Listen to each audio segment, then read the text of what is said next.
Hello, hello, hello, hello, hello, hello, hello, hello, hello, hello, hello, hello, hello, mwah.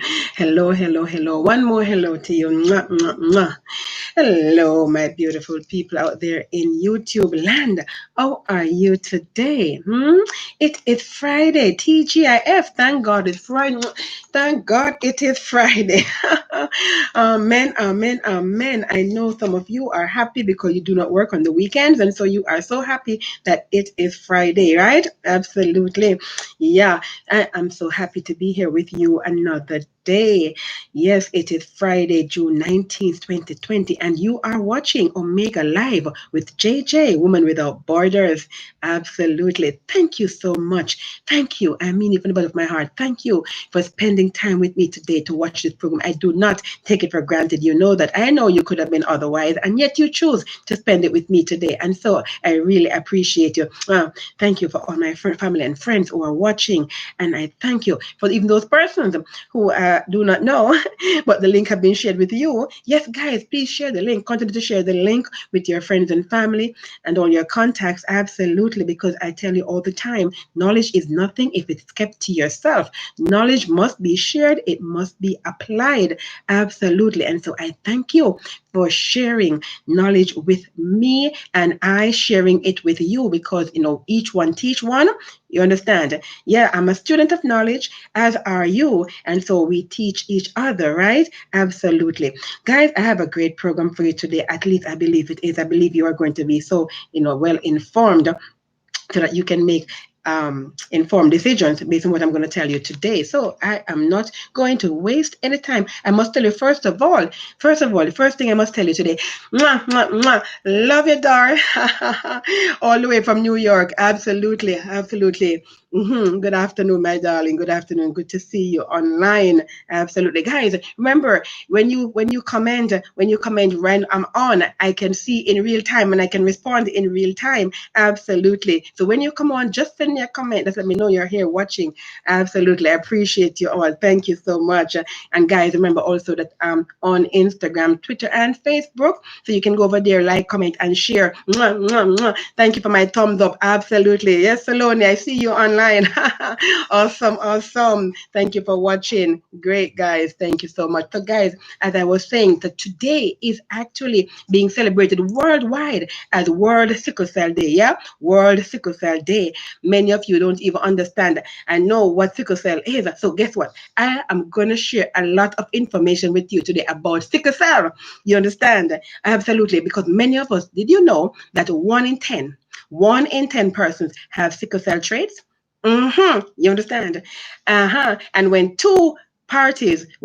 a couple, man and woman, when both have the traits, that's how you end up with the child having the disease. Did you know that? Have sickle cell disease. Absolutely. And so today I'm going to give you a lot of information about sickle cell. So you do not want to miss this program. You want to leave early. You want to stay until the end of the program because I'm going to give the information toward the end of the program. So you want to stay until the end of the program, guys, to get that information today about sickle cell. Yes, it is World Sickle Cell Day. And to all my peeps out there, whether I know you or not, does not matter. You have sickle cell. I'm sending lots of love to you out there. It is not your fault. You had no control over it. Okay, it is inherited, absolutely. And so I salute you. You have a lot on your plate, and I understand it can be fatal too. And so I salute you and I give you much love. Okay, yeah. As you deal with this NCD, non-communicable disease. Yeah, absolutely. Yeah, as I said, I will give you that information toward the end of the program. So you do not want to miss it, okay, guys? And share the link, share the link to persons who who has sickle cell, because even some persons with sickle cell, they don't even understand it themselves. So it is beneficial to all. Those who don't know will learn, and those who already know will be they'll be enhanced, their information, their knowledge will be enhanced, right? Because it cannot be reiterated too much, it cannot be told too often, right? You have to understand about all the diseases that are in the land, both local and overseas, and how to deal with it, right? How to treat it, and so on and so forth. And so the National Health Fund, they have published information that I'm going to share with you later. So do not walk away, stay until the program, hear everything, okay? Absolutely, absolutely. And so continuing with the news, guys. According to the Minister of Health and Wellness, the Honorable Dr. Christopher Tufton, Jamaica has recorded 12 new cases of the coronavirus disease COVID-19. Speaking at his usual COVID conversations press briefing yesterday, where he was joined by Permanent Secretary Mr. Dunstan Bryan and the Chief Medical Officer Dr. Jacqueline Bisesa McKenzie. During the conversation segment of the briefing, which was hosted by actor and comedian Oliver Samuels, questions were asked to special guest Professor Denise Eldermeyer Shero on the subject of protection of the vulnerable. And I'm going to give you some information on that shortly. Emma, I love Emma, Emma Lewis. She has a blog, and basically she did a little summary of what Dr. Eldermeyer spoke about concerning the vulnerable on the COVID conversations yesterday. I'll give that to you in a minute, but of course, for my big data people, I have to give you the numbers. So let me give you the numbers. Okay, so the new cases consist of 8 females and 4 males, ages ranging from 4 years, guys, to 65 years. And they are from different parishes. One is from Westmoreland, one from Manchester, one from St. Elizabeth, 2 from Clarendon, 1 from Kingston and St. Andrew, 2 from St. Anne, and 4 from St. James. Yes, you heard me right, 4 from St. James. 9 of the cases are imported. 8 of them from the US, 1 from Canada. The 3 other cases that are not imported are related to persons who up for a reason. These 3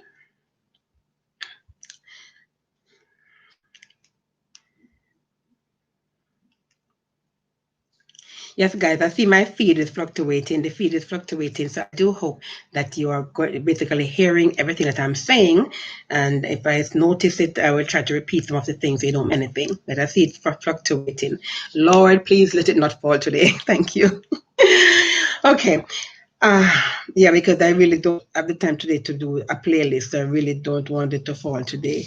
If it fluctuates, it's not so bad, but when it falls, I have to do it over, and then that takes a longer time, and I gotta put together a playlist and send it out. So I'm praying that we do not fall today. Okay, all right. So as I was saying to you, that the minister wanted you to be aware specifically that 3 other persons who are contacts of the imported case. The reason he emphasized it because he wanted to show how important it is, guys, for you to stay in quarantine. When you are home quarantined, this is the risk that they took. They took a risk because of the lack of infrastructure and the lack of facilities and resources for them to have everyone in government quarantine.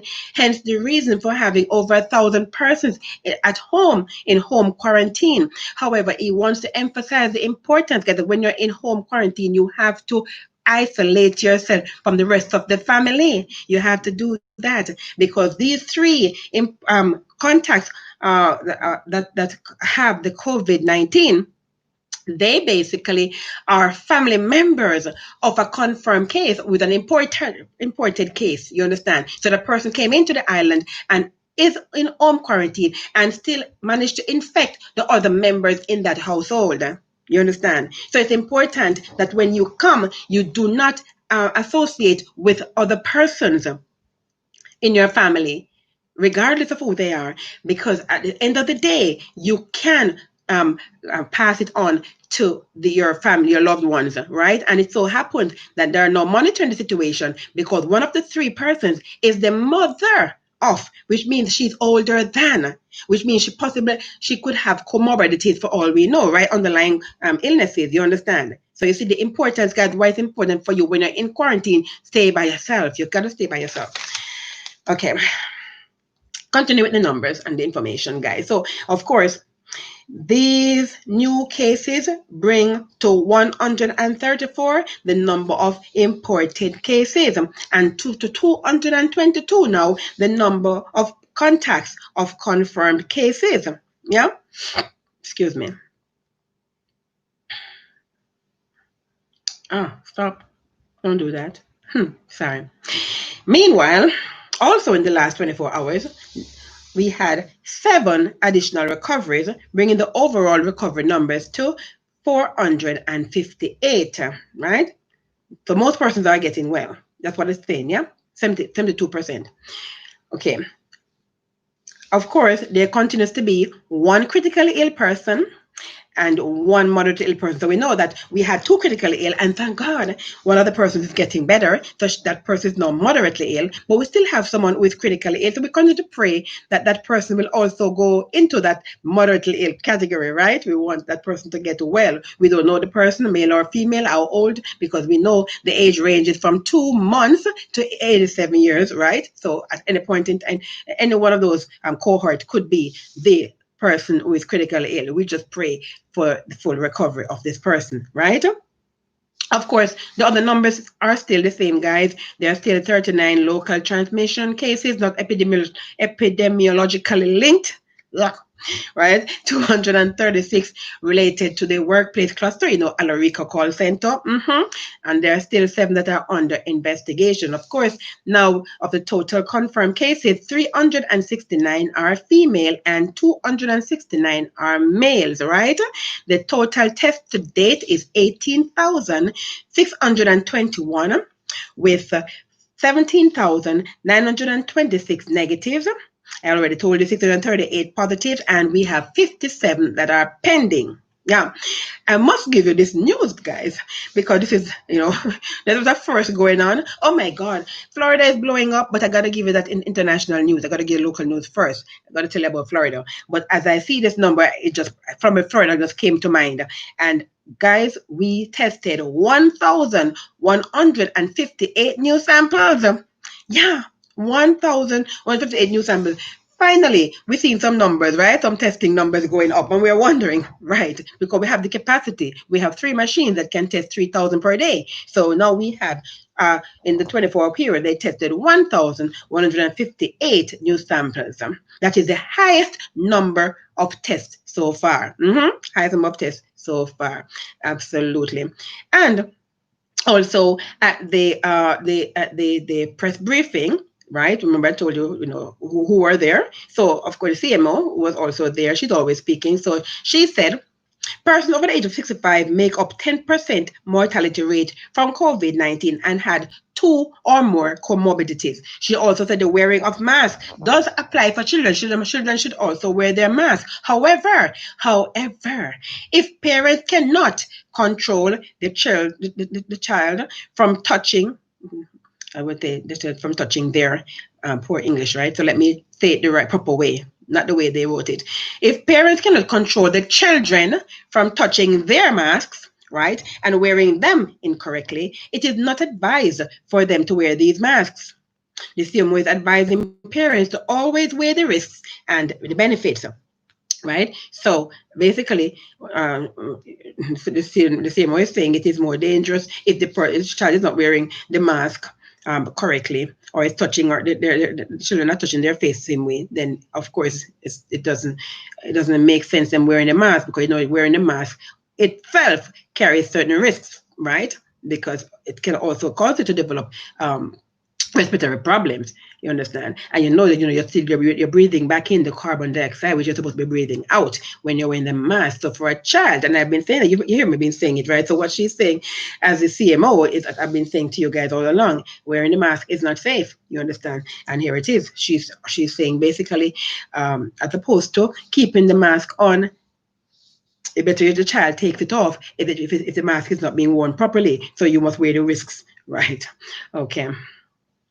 Okay, so to give you the part about the press conference, they were talking about the vulnerable. So they had Oliver Samuels was there, comedian and actor, and Oliver Samuels, Oliver you're large, yeah, that Oliver.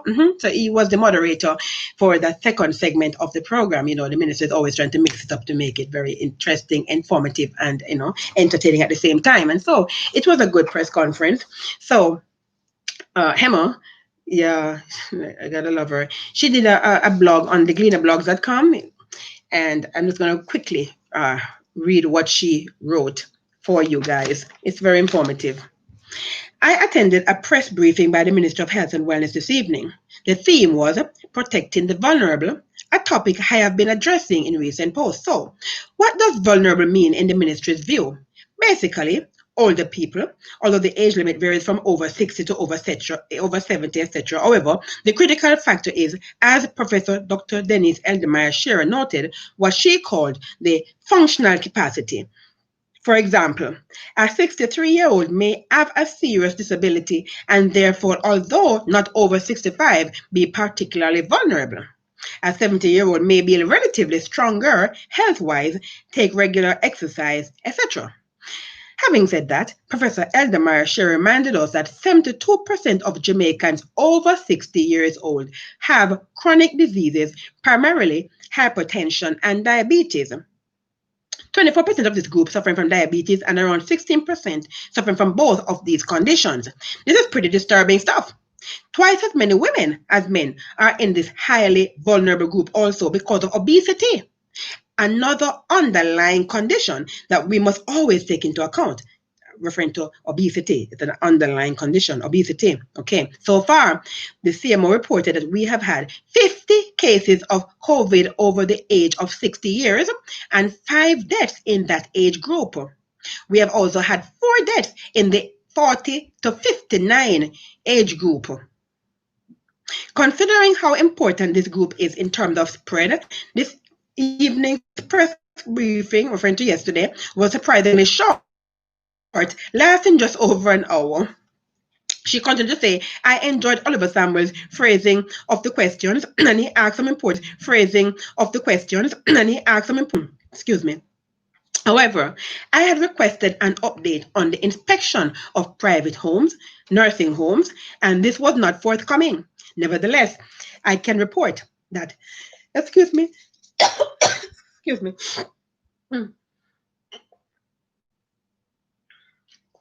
Thank you. Nevertheless, I can report that 782 staff at the infirmaries have been tested and only 1 found to be positive, which is encouraging, considering that the mostly unregistered homes are vulnerable settings, as the CMO would describe them. I would have expected more attention to be paid to them. I await, excuse me, sorry. The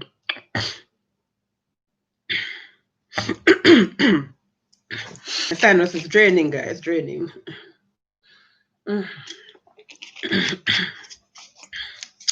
Regarding the elderly, the Caribbean Committee of Retired Persons, the CCRP, the non-governmental organization that supports Jamaicans 50 years and over, have been working hard to support shut-ins, partnering with Food for the Poor. CCRP donated $500,000 in outreach funds, and the Jamaica Constabulary Force, the JCF, delivered food and care packages to indigent senior citizens on CCRP's behalf. The organization is also providing advice to its members, including reminders that those medications and doctor's visits, to practice social distancing and proper hygiene at all times, and to wear masks. I want to add, I want to get another part. The article was pretty long, but I want to share some information with you. A final word from Oliver Samuel this evening. In order to fight and win, we must listen to the experts, he remonstrated, reminding us we are opening up, no make we get careless. If we do the right thing, Mrs. Samuel maintained, together we are going to conquer. Of course, the article continued with some other information, but I just wanted to share that particular information with you, which is, I think, self-explanatory, right? So not much commenting. What I wanted to also give you is she had given some information that I think is pertinent for persons in terms of the Women's Resource and Outreach Center, whose website is wrocjamaica.com, wrocjamaica.com, and excuse me, the CCRP website, which is ccrponline.org, ccrponline.org, the Alzheimer's Jamaica website, which is alzheimersjamaica.org, right? These are all agencies that can assist persons with underlying conditions, the elderly, and persons with other impairments, yeah? Okay, so I thought that was informative. I hope you found it informative too. Yeah. Excuse me. And excuse me. And continuing with the news, so the St. Anne police are investigating the circumstances that led to the deaths of two persons in Stairtown. Yeah, so let me give you that story, guys. This is in Stairtown, St. Anne. Where's my story? Sorry. Okay, so here it is. Information reaching the Gleaner story, is that in the first incident, an unidentified body was found in an area of the community known as Capture. Later in the day, unknown assailants shot and killed a resident in the Bellevue area. The identity of the victim has not been ascertained. Stairtown, which became a crime hotspot in recent years, has seen a decrease in violence in recent times following the implementation of social intervention initiatives. The one where them say not working, right? Seems to be working in Stairtown. Or at least it was working, it seemed. Excuse me. But I have been hearing other pundits saying basically that the social intervention by the police, basically the initiative is not really working because we have still so much crime and violence in our nation. But I personally believe it is working. The question is, or the comment should be, then if it is working, imagine if we did not have it, what the numbers would be. It would be my comment, really. Yeah. Because and as you heard in the article, it has been working in Stairtown except for this particular case. But nothing happens in a vacuum, guys. Nothing happens in a vacuum. Everything for cause and effect, or with a reason. These events, yeah. So, guys, the next story I want to get to. Yeah, developing ongoing story. So, the front page of the Gleaner, big online, so I don't have the physical Gleaner to show you the headline, which I did have the ability or the where I would be able to actually do that and show it to you on the laptop, on the screen. Unfortunately, I can't, so you just have to bear with me. But you can always Google it, right? Yeah, or use any other search engine for that matter. To madness, and then of course the sub headline, the subheading. Yeah. The subheading says, mentally ill man languishing without trial, 16 years for smashing windscreen. Smashing windscreen, guys. 16 years languishing for smashing windscreen. Let me get a piece of the story. I'm not going to get all of the story. I'm going to get a piece of the story, guys. I know I only have a 1 hour show, so I can't give you the details and everything. But I got to give you most of the information so you can make informed decisions, right? And give my 2 cents. Yeah, so an elderly man who is mentally ill and who was deemed unfit to plead has been locked away between jails and prison for 16 years for smashing a windscreen. The case of Falmouth native Maurice Small, who is believed to be in his 70s, looms large amid a justice scandal that has triggered public outrage and shame on Jamaica's political, national security, and justice architecture. His case comes weeks after an independent commission of investigation in the Com report revealed that 81-year-old Noel Chambers, who was also deemed unfit to plead, died in January 2020 after 40 years without trial. Chambers' emaciated body was covered with bed sores, bed bugs, and vermin bites. Small, a distinct figure with flowing dreadlocks and a penchant for engaging in spirited debates about the Black Power movement, had occasionally launched unprovoked attacks on commuters in the northern parish of Trelawney. It was one such attack on a passing motor car in 2004 that landed him in the penal system.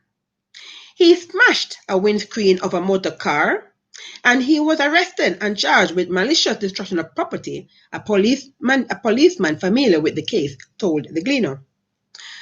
Quote, when he went to court, he was deemed unfit to plead and has basically remained behind bars between the lockups of Ulster Spring, Clarkstown, and Falmouth, all in Trelawney, and the St. Catherine District Prison, which is in Spanish Town. It is unclear how many times Small has appeared before the court, but records at the Trelawney Parish Court showed that his matter was called up twice in 2019 and once this year. Chambers' death has become sorry.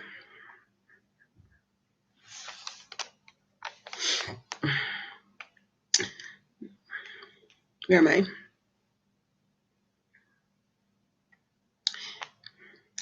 According to Prime Minister Andrew Holness, who has expressed embarrassment at the fiasco concerning Chambers' case, and Chief Justice Brian Sykes I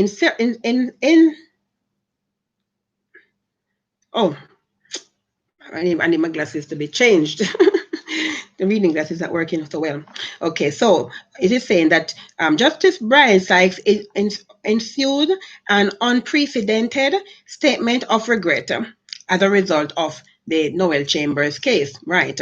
So in the COM report said that 7 other inmates remain behind bars for more than 40 years. Among them is 71-year-old George Williams, who faced court on Wednesday for the first time in 48 years. So let me go directly now to that story, guys, about George Williams, who, as you heard, faced court for the first time in 48 years. I gotta give you that story.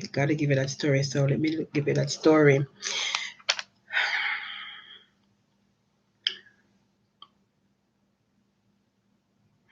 So, meanwhile, for the first time in 48 years, George Williams had his day in a court of law on Wednesday.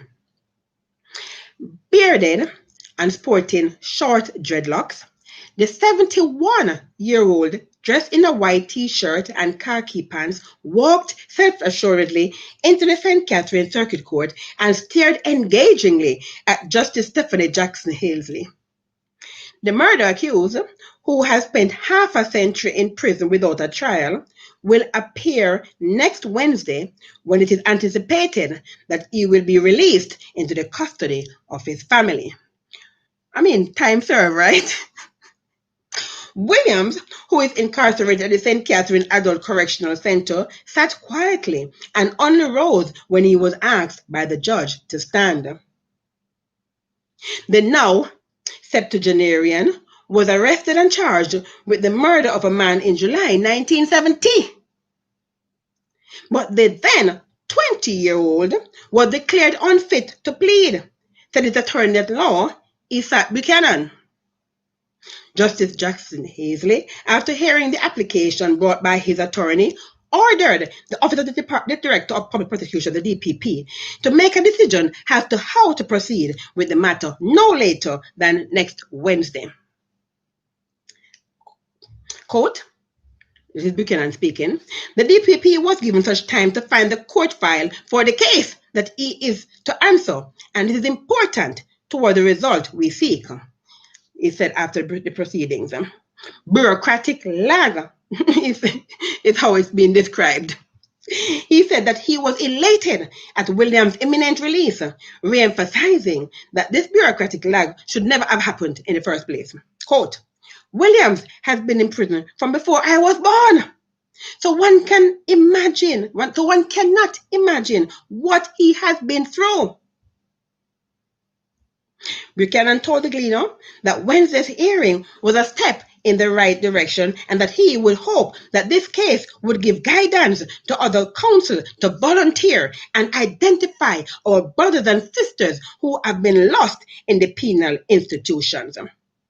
Buchanan said that Williams, 71, was shocked when he heard that he had been summoned to court. He was in awe and said that he too was happy to have had his day in court. Justice Jackson Hazley also ordered that a social inquiry report be done on Williams' family to ensure that they can provide satisfactory accommodations. Williams' relatives, brother Alvin Jones and Jones's niece Pamela Green, who were both present in court, were told to facilitate access to an independent psychiatrist. According to Buchanan, quote, I think the judge was fair and she recognized the urgency and importance of the matter and in the interest of justice and for George himself that all things are in place for his release. George is one of 7 mentally ill men identified in the Independent Commission of Investigations INDECOM report who have each spent at least 40 years in prison awaiting trial. Guys, do I even need to say anything? Do I even need to say anything? I don't even think I even need to say anything.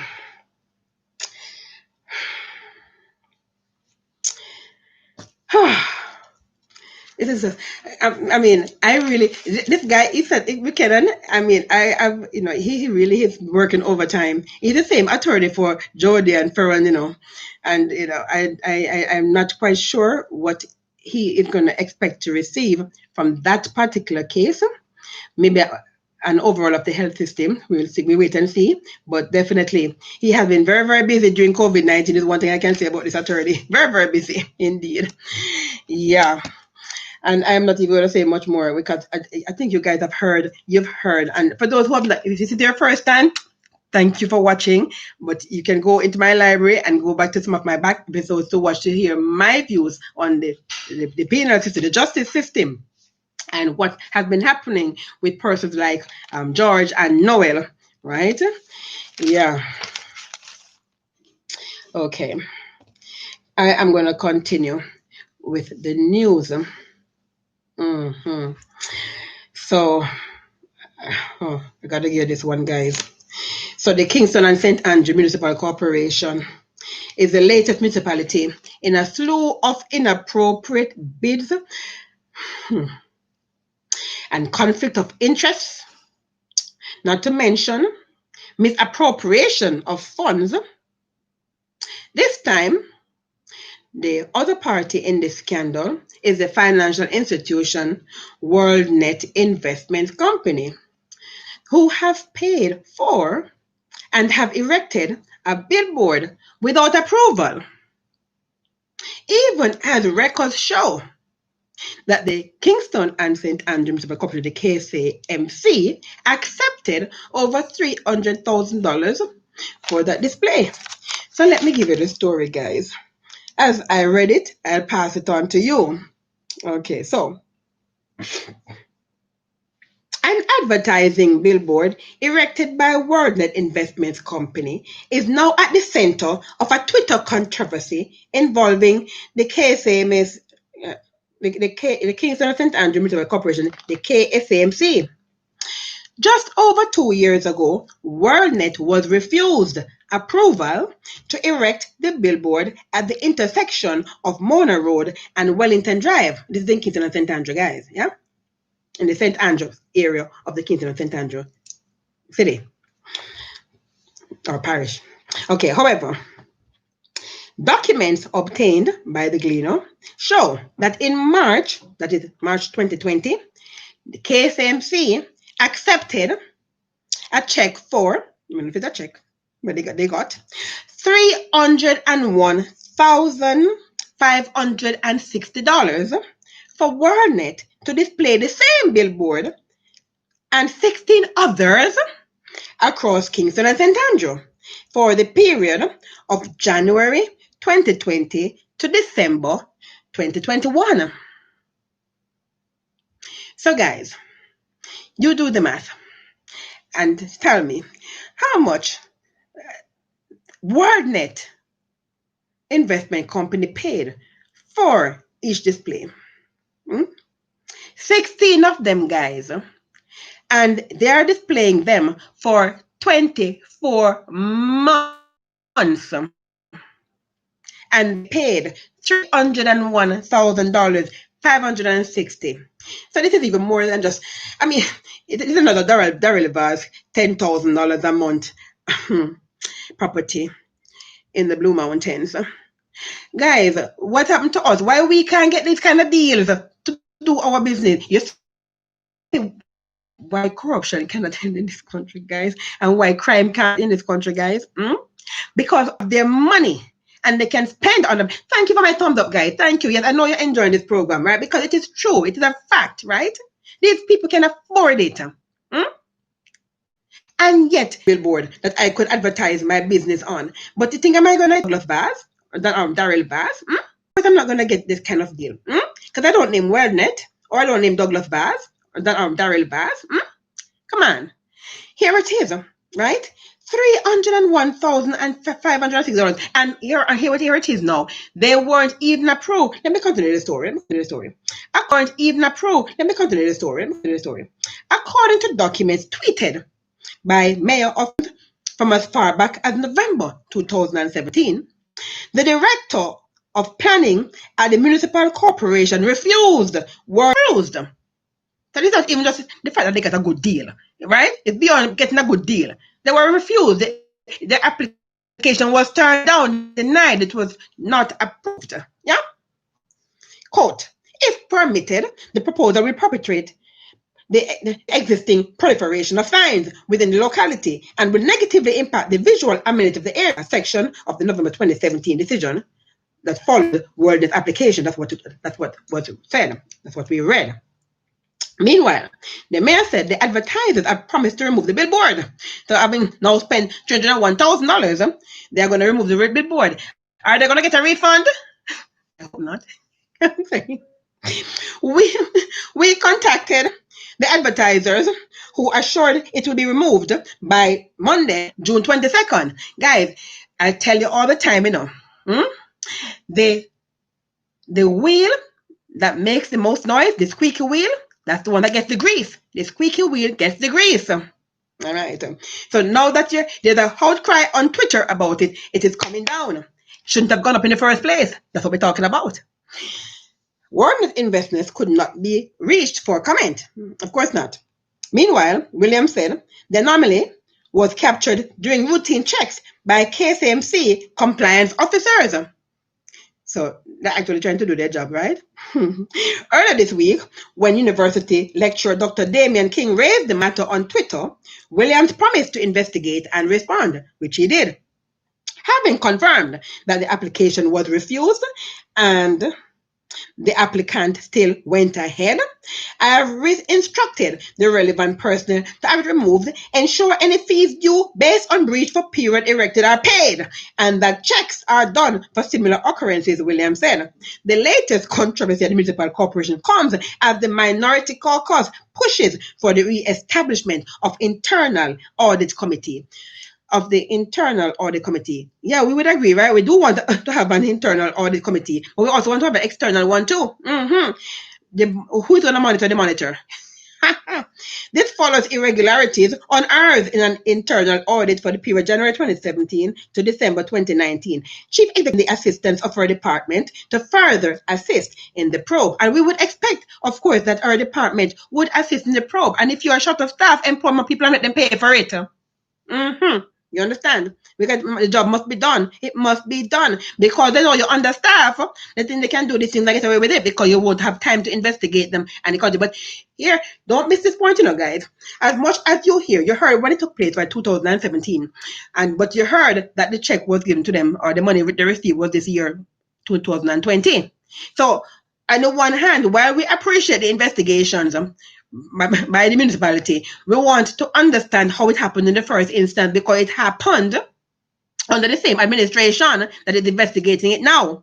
It was not the previous administration that did it. It happened, right? And you can't say that they went ahead and you're going to charge them for breach for going ahead when they paid you and you accepted the money. So again, guys, these people, they take us for idiot, not true. They really think that we're a kunomuno. They think we have no sense. They just keep insulting our intelligence all the time, don't it? I'm telling you, never a dull moment with these public figures of ours that we elect and appoint and put in charge and ask them to represent us. Never a dull moment with them, I tell you. So here it is now. We have St. James Municipality, we have St. Anne Municipality, now we have Kingston and St. Andrew Municipality, right? And you see all of them, what they have in common, guys. You see what is going on. Guys, this is something that's been happening a long time. It's not today or yesterday, it has been happening. It's a common assault, as we would say in Jamaica, you see. And the small man can't afford, and he's not getting these blighs. You understand? It's always the big man who's getting all these blighs. You understand? Because what? The love of money, guys, is the root of all evil. The love of money, the root of all evil. You see? I'm telling you, time is the master of everything. When I tell you about time, I said time, you do not want the microwave society. You do not want to rush anything. You want to give things time because I always hear them say, time longer than rope. You understand? So you allow things to unfold in time because truth flourishes in time. Truth flourishes in time. Yeah? Life, like the microwave society. The era knows, tell you a lie, run with the lie, bam, bam, bam, it's done. But over time, truth will be revealed. Yeah? Absolutely. So, guys, this is another developing, ongoing story that I will have more for you as I hear it. You hear. You know how it goes, right? I tell you, as I get the news, I pass on that information to you. Yes. Okay. And so I must get to another story now and tell you guys. Oh, before I get to that one. Okay, let me just tell you since I'm talking. So did you know that in the midst of COVID-19, Kingston Wharves Limited, KWL, used to work down there back in the day, lovely place. Yeah, they are, and I'm not surprised, while everybody else is operating at a loss, they have been operating at a profit. Yes, let me give a quick story. Quick. So, Kingston Wharves Limited, KWL, has invested some $1 billion in terminal and logistics infrastructure, they can afford to, development projects in an expanded vision to become the preferred port-centric logistics partner connecting the world to Caribbean markets, according to the Chief Executive Officer, Mark Williams, CEO Mark Williams. Quote, even amidst this pandemic, Kingston Wharves is about to spend in excess of $1 billion to ensure that this terminal is COVID-19 ready and indeed ready for the next 75 years.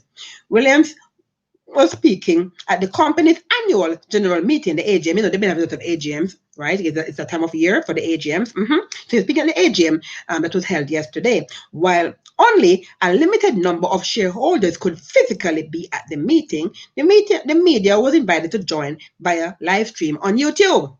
Williams indicated that the company began with dredging and rehabilitation projects for all the 9 berths. Excuse me. In addition, it has started developing a 13-acre property on Ashenheim Road, resurfaced the container yard, and reconstructed facilities in and around KWL, which is expected to be completed by the 3rd quarter.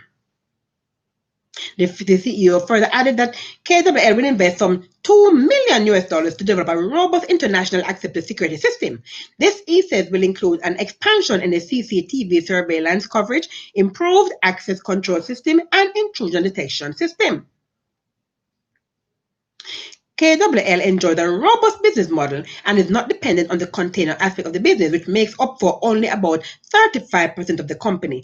The 340,000 square feet multi-purpose port terminal operator also transships motor vehicles, grains, lumber, and steel. Kingston Wharves Limited reported that for the first quarter ending March 31st, 2020, the group achieved consolidated revenues of $1.9 billion, which is a 2% or a $43 million increase over the corresponding period in 2019. Imagine during COVID-19.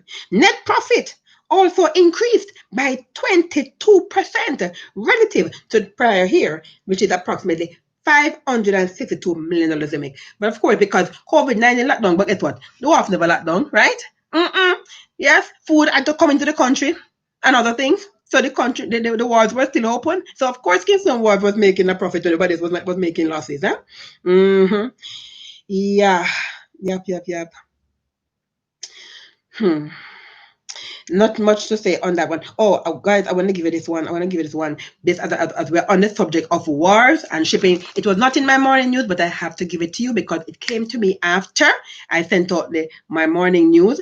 So I'm giving it to you. You got the afternoon edition. Listen to this, guys. So approximately 300 Jamaican workers are set to dock in Port Royal in Kingston and disembark tomorrow. That is tomorrow, Saturday, June 20th, 2020. Yes, you heard it here second, if not first. Yeah. The workers are aboard the Royal Caribbean Rhapsody of the Seas and the Disney Wonder. So two ships.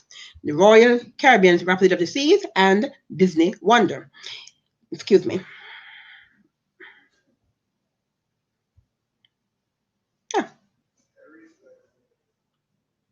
What happened to my story? Come back here. Yeah. Sorry about that, guys. Yeah. Okay, here it is. Here it is. Here it is. Here it is. Here it is. In keeping with the government's controlled re-entry program, all persons will be processed using the established protocols for testing, sensitization, and quarantine that would have obtained for all previous ship arrivals, including mandatory state quarantine until their test results are available. Speaking with the Gleaner, a Jamaican woman aboard the Rhapsody of the Seas expressed disappointment that the vessel did not dock on Thursday, which is yesterday, when it arrived in Jamaican waters and accused the government of delaying the disembarkation exercise. Here we go again. The woman, who requested anonymity, argued that health and other officials personnel do they have? Because I think they're now focusing on the airport, right? Anyways, according to the woman, the ship workers have been doing a lot of anxiety. Quote, we're not being mistreated. It's just that we want to come home now.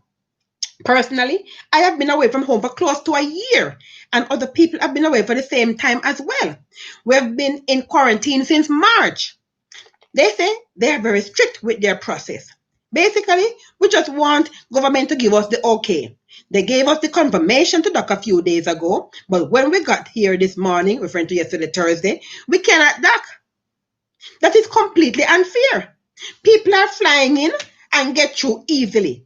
I'm not sure why we are being treated any differently, the woman said. However, according to Minister without portfolio in the Ministry of National Security, the Honorable Matthew Samuda, there was never any arrangement to disembark this or any ship today, referring to Thursday. He said in response to the woman's concerns, quote, the arrangement for the ship to be disembarked is for Saturday morning at Port Royal, he noted, arguing that claims to the contrary are false. So, another he said, she said, as it relates to, COVID-19. I am telling you, a lot of things that have been happening due to COVID-19, and I'm telling you, it has been exposing and, opening a person's eyes. Yeah. Not much to comment on that. The ship is coming in tomorrow. Welcome back, guys. Welcome back. We're glad you're here. You're at least, even if you have not disembarked, you're in Jamaican waters. You're at the dock right now, and so tomorrow you will be disembarking. Okay. Welcome back. Okay. So I hope none of the COVID-19 don't bring any more COVID-19 to the country. Okay. Yeah. Okay. Before I go to international news, because I got to give you one more before I go to international news. Oh my God! And I got to tell you, I have to give you the sickle cell. I got to go back to sickle cell. I'm not going to forget sickle cell today. It's sickle cell day today. So, oh my God! Congratulations to Hardin High School. Congratulations to Hardin High School. They have cupped the TVJ's School Challenge Quiz 2020. Yes, they are the new champions for 2020. They basically scored 34 points. They were playing St. Jago High School. Okay, the two teams in the competition were St. Jago High School and Arden, and they got 34 points, with St. Jago getting 25 points. And so they are now the 51st winner of this competition. So that's been going long. Oh my God, more than all my life. long, that's been around. Wow, I can't believe it's that old. Harden holds the second most titles award in the competition, which pits high school across Jamaica against each other in academics. Yeah, so congratulations again to Arden High School for winning this year's schools challenge. Yeah, yeah. Okay, guys, and okay, so let me go back to the sickle cell. The sickle cell information. Let me give you some sickle cell information, guys, before I give you my little international news that I have to give you today. And I want to hear what's happening in Florida. But before I give you what's happening in Florida, let me give you my information concerning sickle cell, because it is sickle cell, World Sickle Cell Day. Very important information, guys, for you to have today on this World Sickle Cell Day. Okay, so first of all, let me tell you.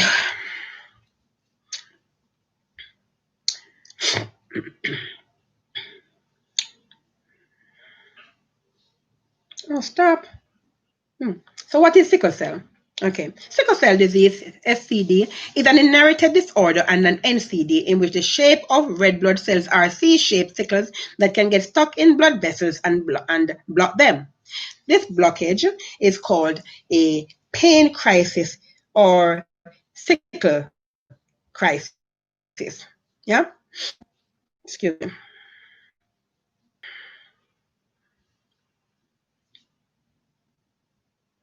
Become hard, sticky, and shaped like a crescent. They don't last as long as normal round red blood cells, which leads to a low blood count, which we call anemia, right? When they say you're anemic, you have a low blood count. The sickle cells also get stuck in blood vessels, blocking the blood flow. This can cause pain and damage to most organs, including the spleen, the kidneys, and the liver. So how do you get sickle cell anemia? You inherit the abnormal hemoglobin from your parents who may be non-communicable disease, NCD, yeah, non-communicable, and it is present for life. If you inherit only one sickle cell gene, you have sickle cell trait. If you inherit two sickle cell genes, you have sickle cell disease.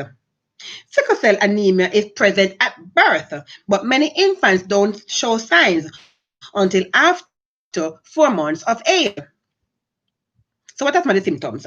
The signs and symptoms of sickle cell anemia vary. Some people have mild symptoms, others have very severe symptoms and are hospitalized anemia, such as, for example, feeling tired or weak, shortness of breath, dizziness, headaches, painful swelling, and coldness of the hands and feet. Sudden pain throughout the body, often affecting the bones, lungs, abdomen, and joints. How do you treat it? Sickle cell anemia has no widely available cure. There is no available cure for sickle cell anemia. However, there are treatments for the symptoms and complications of the disease. Thank you, Lord. Bone marrow transplants may offer a cure in a small number of cases. Due to improved treatment and care, most children born with sickle cell disease now live into middle age and often well beyond. A critical time is the first are available to help manage the pain, and immunizations and daily doses of antibiotics can help prevent infection, which was the cause of many deaths in infants and young children in the past. How do you know if you have sickle cell? A simple blood test can be done by your doctor, which will tell if you are a carrier of the sickle cell trait or if you have the disease. Newborn babies are routinely tested for the disease, and it is also possible for the test to be done during the first few months of pregnancy. Okay. And I just want to say, guys, in closing on that particular topic, let me just say for persons, and I know there are many, because I remember when I was growing up and children had sickle cell, one of the things that happened is that, for example, you will have a person with scratch, or they have a scratch on the itch and they scratch themselves and the skin break and then it turns into a sore. You understand? That's one of the things that happens. And so you'll find many students back in the day who had sickle cell, they would have a band. They mean rascals that we can be as children. We would laugh at them and call them sore foot. You understand? And because of they're being ostracized. The principles of this guys, right? It's an communicable. So compassionate person who do have it. It's not for we don't. None of us, not family. We are traits. You understand? So sickle cell, I mean, persons are born with this disease or born with the trait, and in terms of your children having it, meaning that if you have sickle and choose partners, if you have it, that do not have it, parents have to have it for you to have sickle cell anemia. Okay, so I hope you found it informative and instructive, and you will be they don't basically because they have it. Guys, I got it before we close. When without borders, I'm Indian. I'm going to go from the south until I get to the west. So I'm starting with the south and Florida. It's been up. So I'm going to give the Florida breaks yesterday's record. They had a record yesterday. Today they break the record, guys. Florida breaks single day record. A new 207 cases were reported, which is what I gave you this morning, right? Total of 89,748 confirmed cases of COVID-19. There were also 43 new deaths announced, raising the state's death toll to 3,104. Okay, this is according to the news in the Miami Herald. Okay, so a Miami Herald analysis of public and non-public COVID-19 data found that as of June 3rd, new cases in Florida had consistently been trending up since I've shared with you. I thank you so much for watching. Remember, guys, tomorrow it is Saturday. I will not be on tomorrow, but I will be back on Sunday at 1 p.m. Yes, on Sundays, and your family and everyone you meet. You don't have to know the person. Be like the Good Samaritan and the very stranger. You're supposed to basically help those who need help. Remember, the vulnerable. We talk about the vulnerable to help those who are vulnerable, right? They especially need our help and our care. You understand? And remember, when you go out, guys, to practice infection control measures, physical distancing, not social distancing, as they have been saying, because we need to be social. I have seen people sometimes, they think because they have on the mask, it gives them the right to not say hi, hello,